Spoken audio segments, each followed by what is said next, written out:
pulse po tayo, medium. We have 7 varieties of medium pulse. Ito, very rare. Upuan natin. Very rare. Aray ko. Ayan. Ito yung red sky. Napakaganda. Grabe. Oh. Heavy duty ang puno niya. Diba? Para lang tayo nagpapahinga ng nagbablog. Diba? Enjoy life. O, diba? Ganyan lang. O. 450 nating binibenta ito. Alam niyo mga konti lang ang tubo natin dito. Kaya gusto ko pag bumili kayo bundle, I suggest. Ito naman, rare variety rin ito. Oh. Hindi nyo lang natin titigan sa mga posting ko. Pakaganda. Ito naman, white. Always white. Kahit po magkanda, rami-rami ang inyong white. Sige lang, sige lang, sige lang. O, diba? 3 spike kung magbulaklak to. Look. Mine, screenshot. O, diba? Pag mayroong mga dilo-dilo na konting ganun, alisin lang ho. Tapos lagyan nyo ng osmocot dito sa gilid after, ito pala, ayan. After mag-flower. Tapos pagka ito ay nalantan na, ayan, bilang lang kayo, tansyahin nyo kung saan pwedeng ikat. Ayan, diyan lang. Magsusuloy na sila.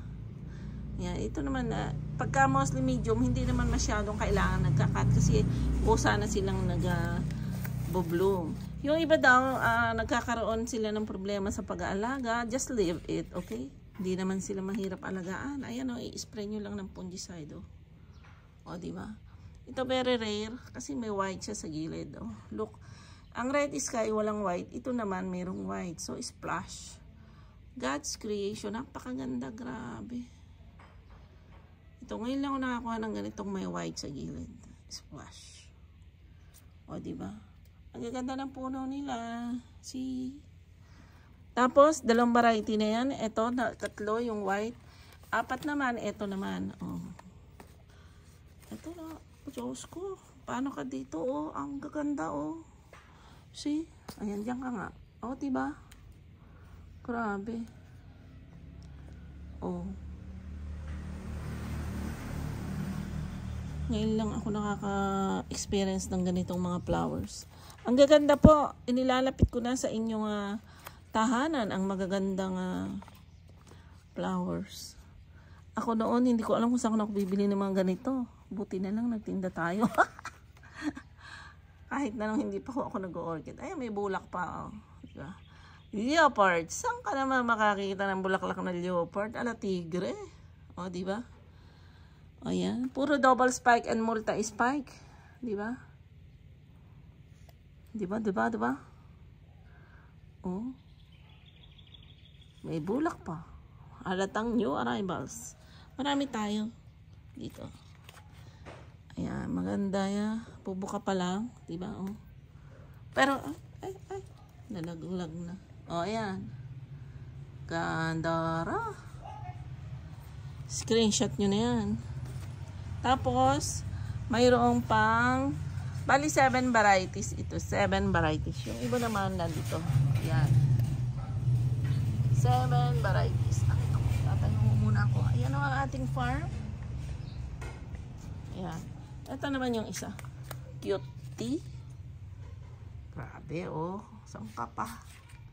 Kita ka na ba ng ganitong flower? Sa abroad ho, mahal itong mga ganito. Parang plastic. Sabi nung isang nag-comment sa atin, parang plastic. Totoo naman parang plastic. Pero this is alive and true. Ayan.